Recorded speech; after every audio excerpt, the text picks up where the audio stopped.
മനോഹരമായ കാഴ്ചയാണ്. കാടിൻ്റെ ആ ഒരു ഫീലിംഗാണ് നമുക്ക് കിട്ടുന്നത്. പക്ഷേ ഇതൊക്കെ കംപ്ലീറ്റ് എന്നൊരു ഗോത്രവിഭാഗക്കാരുടെ സ്ഥലങ്ങളും ഒക്കെയാണ്. അവരുടെ സ്കൂള് കംപ്ലീറ്റ് അതാണ്. അത് നമുക്ക് തിരിച്ചറിയാൻ പറ്റില്ല. കാരണം നമ്മുടെ വീടുകൾ പോലെ തന്നെയാണ്. ഇപ്പോൾ വളരെയധികം ഇമ്പ്രൂവ്മെൻ്റ് ആയിട്ടുണ്ട്. നമ്മളെ പോലെ തന്നെയാണ്. അതേ സ്റ്റൈല്, അതേ ഇപ്പോൾ പോയ ഒരു ചെക്കൻ്റെ ഡ്രസ്സ്. അപ്പോൾ അതൊന്നും ഇപ്പോൾ പണ്ടത്തെ ആ ഒരു ഇതൊന്നും ഇല്ല. ഇപ്പോൾ എല്ലാം ഇപ്പോൾ അടിപൊളി ഉണ്ടാകും. ഈ മലയാണ് ഈ ആദിവാസി ഗോത്ര വിഭാഗക്കാർ ഇവിടെ കയറി ഇവിടെ ശിവരാത്രിക്ക് വിളക്കൊക്കെ കത്തിക്കുന്നത്. ആ പെണ്ണ് കണ്ട അവിടെ അതിൻ്റെ മുകളിൽ കയറുമോയെന്നറിയില്ല. പക്ഷേ കുറച്ചെങ്കിലും അവർ അതിൻ്റെ അടുത്ത് വരെ കയറുമെന്നാണ് ഇവിടുത്തെ ആൾക്ക് ഞാൻ ചോദിച്ചപ്പം പറഞ്ഞത്. മലയുടെ പേരെന്തോ കണ്ട വീഡിയോ നരസിംഹമുക്കായിരുന്നു. ഇത് മല എന്നുള്ളത് പേര് മറന്നു. ഈ സ്ഥലത്തിൻ്റെ പേര് ഇത് തന്നെയാണ്, മുക്കാലി ജംഗ്ഷനിൽ നിന്നുള്ള സൈലൻറ്റ് വാലി.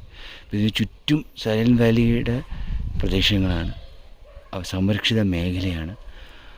ഇതിൻ്റെ അതുകൊണ്ട് തന്നെയാണ് ഇവിടെ ട്രക്കിംഗ് ഒന്നും അനുവദനീയമല്ല.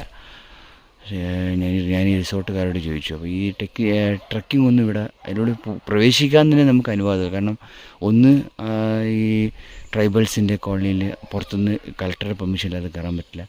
രണ്ട്, ഈ സൈലൻറ്റ് വാലി കാടിൽ സംരക്ഷിത മേഖലയായതുകൊണ്ട് ഇവിടെ അനുവദിക്കുകയില്ല. ട്രക്കിംഗ് പോയിട്ട് ഒന്നും അനുവദിക്കില്ല. അതുകൊണ്ട് നമുക്കത് കയറി നോക്കാൻ പറ്റില്ല. ഒരു തെറ്റുണ്ട് കേട്ടോ. ഇപ്പോൾ ആളോട് ചോദിച്ചപ്പോൾ ഈ മലേൻ്റെ ഇപ്പുറത്താണ് വിളക്കെത്തിക്കുന്നത്. ഈ മലയല്ല കേട്ടോ, അത് മല തന്നെ, അതിൻ്റെ സൈഡായി. ഞാൻ നേരത്തെ പറഞ്ഞ കറക്റ്റ് തന്നെ.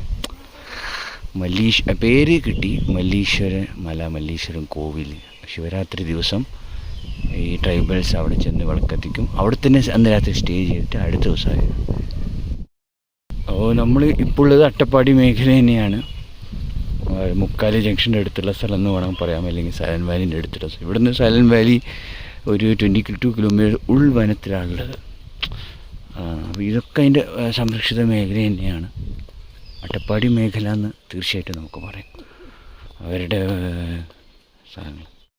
ഇത് ഇവിടെ അടുത്തുള്ള ഒരു വൈദ്യശാലയാണ്.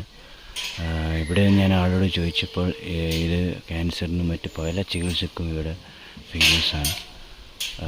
ക്യാൻസർ വരെ അവർ മാറ്റി വെക്കുക. കാരണം എന്ന് വെച്ചാൽ ഇത് സൈലൻറ്റ് വാലി കാടുകളായതുകൊണ്ട് ട്രൈബൽസൊക്കെ അതിനുള്ളിൽ കയറിയിട്ട് പല അമൂല്യമായ മരുന്നുകളൊക്കെ കണ്ടുപിടിക്കും. അപ്പോൾ അതൊക്കെ ഉപയോഗിച്ചുള്ള ചികിത്സയാണ്. അപ്പം ഇവിടെ വളരെ സക്സസ് റേറ്റ് അധികമാണ്. ഒത്തിരി അവരെ ചികിത്സിച്ച് മാറ്റി എന്നൊക്കെയാണ് ഇവർ അവകാശപ്പെടുന്നത്. അപ്പോൾ അതിനെക്കുറിച്ചുള്ള ഡീറ്റെയിൽസാണിത്. നമുക്ക് ഇവിടുന്ന് കുറച്ചുകൂടി ക്ലിയർ ആയിട്ട് കാണാം. കണ്ട 2 മല, അതാണ് ആ മല.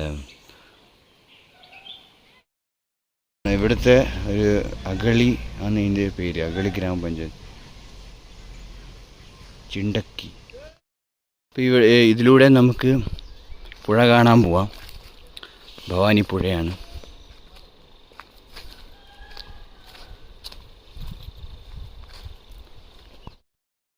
നമുക്ക് ഭവാനിപ്പുഴയുടെ ഇതെത്തി.